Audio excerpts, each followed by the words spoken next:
So, while I was scrolling through Instagram the other day, I came across the strangest headline I've seen in a long time. An article from Vulture titled, "Show Me the Alien Foreheads." Even more arguably hilarious, this was the article Vulture decided to feature on September 11th. To Vulture's, credit, they seemed to be aware of how ridiculous the headline was, which is why I suspect they promoted it so heavily in the first place. And I mean, it worked. I went and read the article.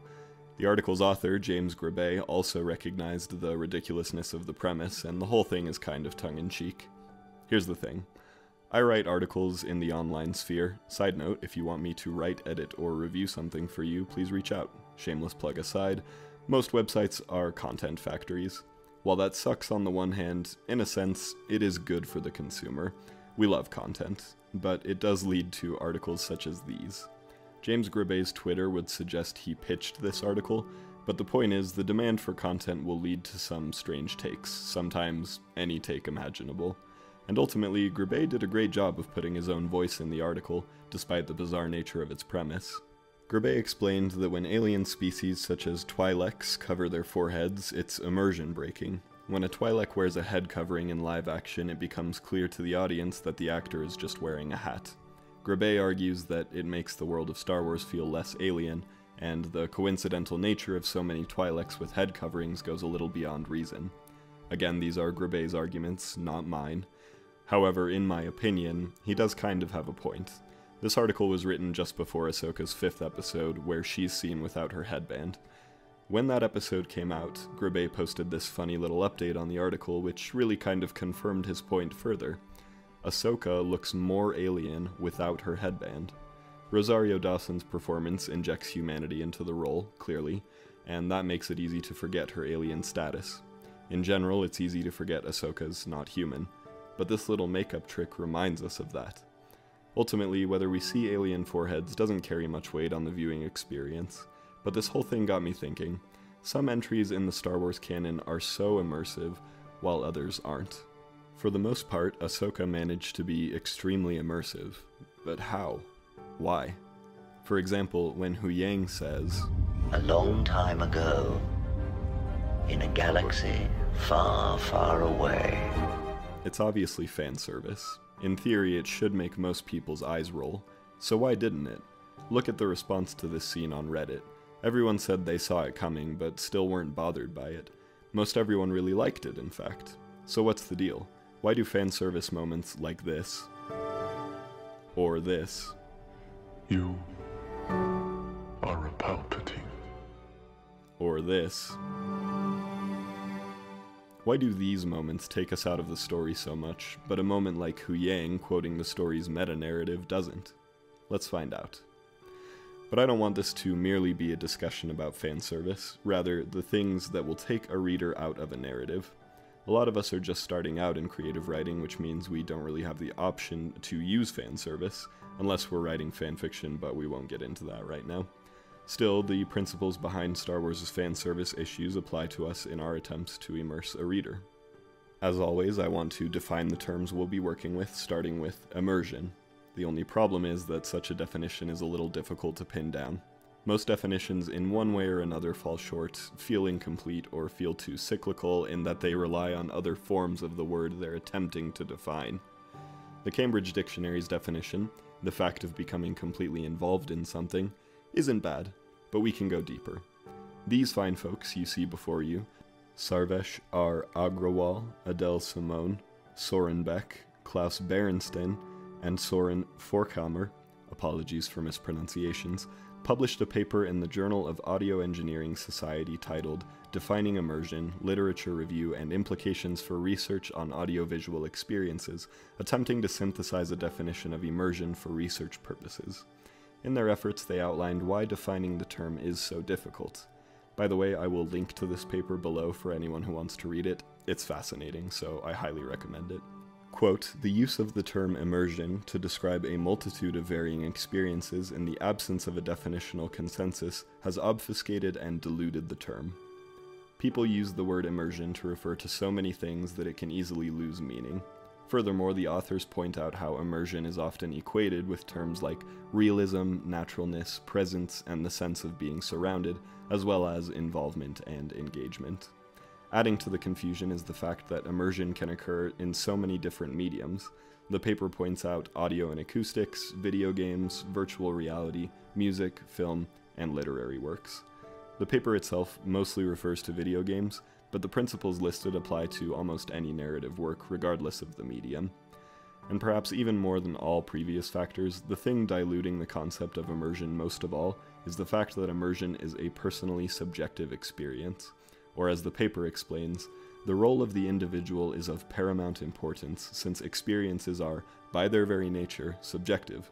So while I am going to highlight perceived strengths and weaknesses in Ahsoka's immersion, keep in mind the subjectivity at play here, and feel free to agree or disagree with me in those comments.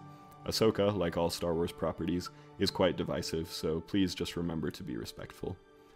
In the opening section, Concept of Immersion, the authors quote fellow author Janet H. Murray, who explains, "Immersion is a metaphorical term derived from the physical experience of being submerged in water. We seek the same feeling from a psychologically immersive experience that we do from a plunge in the ocean, or a swimming pool. The sensation of being surrounded by a completely other reality, as different as water is from air, that takes over all of our attention, our whole perceptual apparatus." With that in mind, the authors choose to define immersion as a phenomenon experienced by an individual when they are in a state of deep mental involvement in which their cognitive processes, with or without sensory stimulation, cause a shift in their attentional state, such that one may experience disassociation from the awareness of the physical world. That might sound pretty technical, but the definition is sound. I think we've all experienced a movie, book, video game, or even a song that made us completely forget where we were. That said, it's not easy for a piece of art to do such a thing. The authors break it down further by positing that there are three main types of immersion at play when a subject experiences immersion as they define it. First, perceptual immersion. Second, imaginative immersion. And third, systematic immersion. We're going to take a look at each one of these as they relate to Ahsoka and other Star Wars properties. First up, perceptual immersion. The authors of defining immersion quote fellow authors Matthew Lombard and Teresa Ditton when explaining perceptual immersion. It's described as a perceptual system in the environment, or more simply put, the number of the user's senses that are provided with input, and the degree to which inputs from the physical environment are shut out. As early as your middle school English class, you probably learned about the term imagery. Most definitions of imagery form a consensus, so I'm going to pull from a couple that I particularly like. LiteraryTerms.net defines imagery as language used to create images in the mind of the reader. When learning the term in your English classes, your teacher almost certainly explained that any language dealing with the five senses is writing that employs imagery. Oregon State's College of Liberal Arts expands on that idea. As human beings, we understand the world through our senses. What we see, what we hear, what we smell, what we taste, and what we touch. To represent this process in their literary works, storytellers and poets use vivid language designed to appeal to those senses. This language is called imagery. Imagery can serve so many purposes in storytelling. Beyond simply orienting a viewer, imagery can convey tone, establish and enhance symbolism and motifs, and even explore character development. When it comes to orientation, Ahsoka generally does a great job with its viewer perspective, leading to some of the best action sequences in Star Wars to date. Unfortunately, the consistency isn't always there, but when the choreography is on point, it's all too easy to get lost in it. And to no one's surprise, the action scenes that stand out the most are those that tie to character and plot development. But even beyond the action scenes, the general viewer perspective in this show is just incredible. The locations and costumes are pristine. I'm not sure Star Wars has ever looked better than this. As for tone, I won't go too in-depth on this. In literature, tone is the attitude or feeling conveyed by a scene, and Ahsoka doesn't slip when it comes to pairing tone and imagery. We all understand the tone that a dark and stormy night is trying to convey. By that same token, when things seem bleak for our heroes, the sky is covered with gray clouds. When Ahsoka has a transformative experience, she dresses all in white and stands amid a sunny sky of light clouds. I'm sure you get the picture. Then there are motifs. A motif is a recurring object or idea in the story. They are not the same as theme, which is the meaning behind a story, but oftentimes motifs can direct us toward themes. A good example of motif is in the movie Frozen. There's the recurring visual and mention of doors and gates opening and closing. This motif leads us to the meaning, we mustn't shut people out, we need each other. Ahsoka also employs creative motifs in its imagery. Pillar of Garbage pointed out the Knights of the Round Table motifs at play with a Black Knight, witches, horses, wolves, castles, and warriors clad in metal. I highly recommend that video, by the way. He did a great job pointing out just about all the show's strengths and weaknesses. But there are other motifs at play as well, including imagery akin to Greek history and mythology. Thrawn's stormtroopers may remind one of Greek or Trojan soldiers, while the three witches draw comparisons to the three faiths. Or, for all my fellow English grads out there, the three witches may remind one of Macbeth. There's also some biblical allusion at play with a prophetess traveling via the stomach of a whale, not to mention that same prophetess was essentially resurrected after spending some time in the land of the dead, which draws on so many mythologies it's hard to pick just one. But look, even if you don't notice all these motifs consciously, if you're not drawing connections to their theorized sources while watching, the consistency of it all draws a viewer in. Even though the motifs draw on somewhat widespread source material from Greek warriors all the way to the Japanese art of kintsugi, they all lend to similar big ideas. Ahsoka, the series, and the character are in dialogue with questions of duty, honor, legacy, destiny, and the value of life. While the sequel trilogy does have some stunning visuals, I would argue there's no real clear consistency between them, and considering the three films were all written by different people, it's no wonder the consistency feels sparse. Moreover, I want to direct your attention to this Reddit post that hits the nail on the head pretty well. User Conflict Star writes, "Star Wars works best when it is used as a lens by filmmakers and storytellers to reinterpret their favorite things. For George Lucas, it was Kurosawa films, Hot Rods, World War II aerial dogfights, Shakespearean tragedy, and Flash Gordon. For Dave Filoni, it's Wolves, Lord of the Rings, Lone Wolf and Cub, Arthurian legend, and various world mythologies. This is why the sequel trilogy didn't work. It forced the idea of Star Wars through the Star Wars lens. It became an Ouroboros, the snake eating its own tail." Well said, User Conflict Star. When looking back at the sequel trilogy, it's hard to say what those movies were truly about, right? When taking them all three together at least. And even when taken individually, Episode 7 was fun, sure, but what was it really about? Episode 9 was just woof. Episode 8 feels like the one with the clearest meaning of the bunch, but that doesn't discount all its other problems, not to mention the fact that such a meaning is rather muddled by other inconsistencies plaguing that film and its companion films. Just as Jan Noel Thon said, as cited by the Defining Immersion authors, what is presented is more important than how it is presented. It's the difference between steak and sizzle, or bark and bite. If you're selling crap, it doesn't matter how well you package it.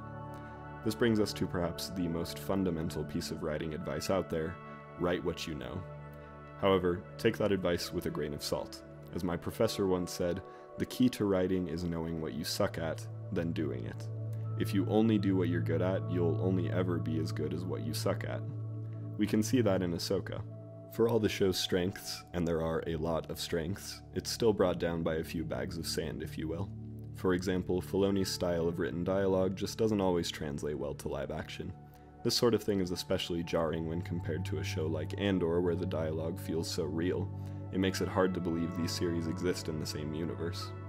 So, should you write what you know? Yes, but the necessity to write what you know demands that you know a lot. If you want to be a good writer, you ought to be a good reader. That's why my professor also said that when you read, you should steal. Don't plagiarize, but steal. If you want to read like a writer, look for the things other writers do well, then employ those techniques in your writing where applicable. We've talked a lot about imagery and motif, and I'll be honest, imagery is one of the things I suck at. So how can we make imagery more engaging? Inject what you know into it. If you love stories about aliens, add some alien elements to your story. Create a sense of deep, empty space, unknown worlds, abduction, and terror of the unexplored. Which leads us to our second point, imaginative immersion. The authors of Defining Immersion describe imaginative immersion as the opportunity to exercise imagination based on the narrative. Some features that characterize imaginative immersion are curiosity to know what happens next, and emotional attachment to the characters or story, as well as the possibility of relating to what's happening in the story. Narratively, Ahsoka does pretty well for itself. The show's plot is made clear to new audiences via text crawl, just like many Star Wars properties before. The characters are established early on. The audience can quickly understand that Hera is duty-driven but caring. Sabine is reckless but driven by passion.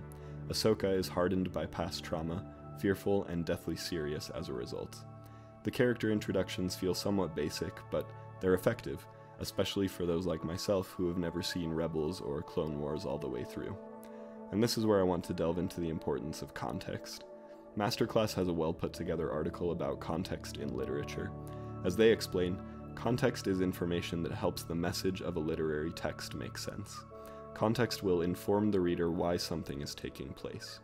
Masterclass goes further than that, explaining the 4 different types of context: historical, physical, ergo the literal setting, cultural, and situational. We're going to primarily hone in on situational context, as Ahsoka's historical and cultural context are mostly presumed while the physical context is always visible. As Masterclass explains, situational context is why something is happening based on the event itself. The reason so many Star Wars projects lack imaginative immersion is that the situational context is nowhere to be found. Cad Bane showing up in the Book of Boba Fett was kind of cool, I guess, but there was no context for that arrival, undermining the reveal entirely. When Maz Kanata doesn't explain where she got Anakin's lightsaber, the writers are very deliberately skirting all responsibility to provide context. But hey, I guess that's the mystery box. And of course, the most infamous example. Somehow Palpatine returned. Somehow, indeed. The Disney Plus Star Wars show seemed to be attempting to retroactively contextualize this moment specifically. Retroactive context isn't always bad. Most mystery stories are based on the contextualization of details after the fact. The prequels are kind of built on the idea of retroactive context, but the difference is that retroactive context was planned from the beginning. Almost nothing from the sequels feels planned, because it wasn't. One example of powerful context in Ahsoka that lends to imaginative and perceptual immersion is the use of Anakin. Here, Anakin's appearance makes sense narratively and thematically. He's contextualizing Ahsoka's fears that she might end up like him, the trauma from her time at war, as well as the wrong lessons she learned from Anakin, the lessons she recontextualizes by the end of the series when her arc is complete.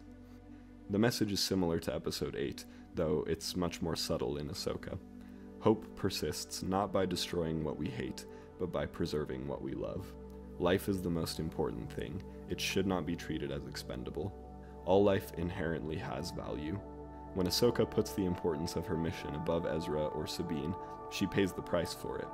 When Sabine elects to save Ahsoka rather than fulfill her mission, Ahsoka learns to applaud her for it. Meanwhile, Thrawn is an excellent foil to the protagonists when it comes to this theme. He doesn't mind letting anyone die for his cause.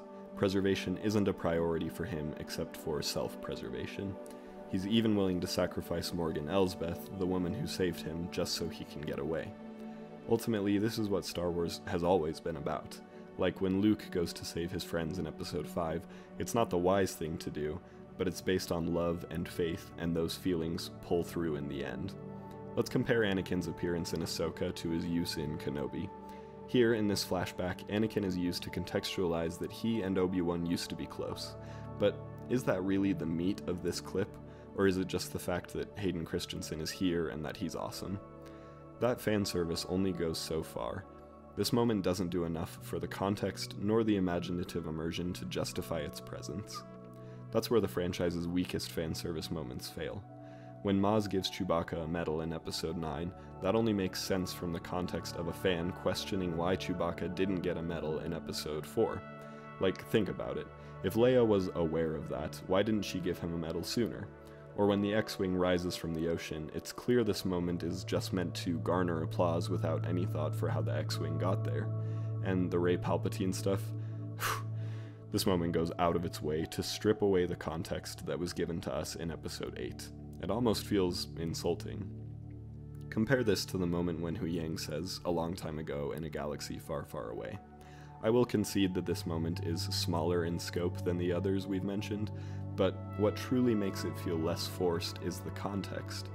Huyang doesn't just say the line for no reason. Ahsoka asks him to tell her a story from A History of the Galaxy, and that's just a natural way to begin a story, especially for children. It's like the space equivalent of Long Ago in a Faraway Land, or even more simply, Once Upon a Time. But beyond that, the conversation itself had some weight to it. The two aren't just discussing A History of the Galaxy for no reason, they're discussing their history as characters and their characterization. It lets a viewer understand that these two figures have deep ties to one another. Beyond that, it helps us understand Ahsoka's lost innocence even further, how far she's departed from the person Huyang knew as a child. The fanservice works as a feature of the intentional imaginative immersion. And this is where we'll get into our final form of immersion, systematic immersion, described as accepting the system, rules, laws, etc., while rejecting the laws of physics as observed in the real world. Now, that's not the case for every story. Many stories abide by the physics of the real world, but every story does have its own rules, and this, to me, is one of Ahsoka's weaker elements. Not all the time, but in a few crucial moments. In literature, we often talk about this thing called verisimilitude. Definitions for the term vary, but the Poetry Foundation provides one that's perfect for our discussion. The appearance of being true, or a likeness to the truth. Verisimilitude can thus exist in both works of literary realism and fantasy, since readers' perceptions of reality of a work may depend on the inner consistency of elements, such as character, language, plot, and not just the work's fidelity to a pre-existing outer world. In other words, it's okay for a story to abide by rules outside of our world, as long as there's consistency in whichever rules it does follow. I already pointed out one aspect of how verisimilitude is lacking in Star Wars, and that's in the dialogue. It just sounds too different across all projects. A lot of people felt unfavorably toward the sequels because of the Marvel brand of humor, a style of joke-telling that clashes with what Star Wars previously established. However, the biggest offender for me in Ahsoka is this moment right here. Sabine gets stabbed by Shin, and in the next episode, she's fine. Never mind that this is the same type of injury that killed Qui-Gon Jinn. Star Wars has had a fake-out death problem for a long time, but this one just feels especially egregious because of the lack of verisimilitude.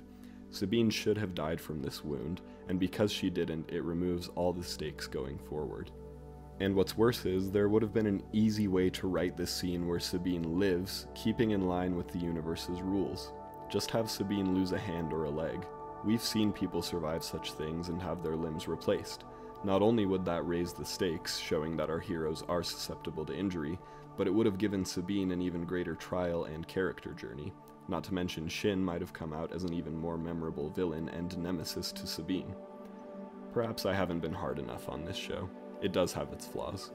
My biggest piece of advice would be what I've been saying for so long about these shows: make it shorter. But the truth of the matter is, I liked it. I liked it a lot. As I said earlier, I know that's not going to be everyone's experience. I've already seen the reviews online, but I was immersed more than once. And whether or not you liked the show, I hope this video taught you something. As stated previously, I invite you to share your thoughts and discuss in the comments below. Please, tell me everything. And keep in mind, ultimately, this is a rough draft.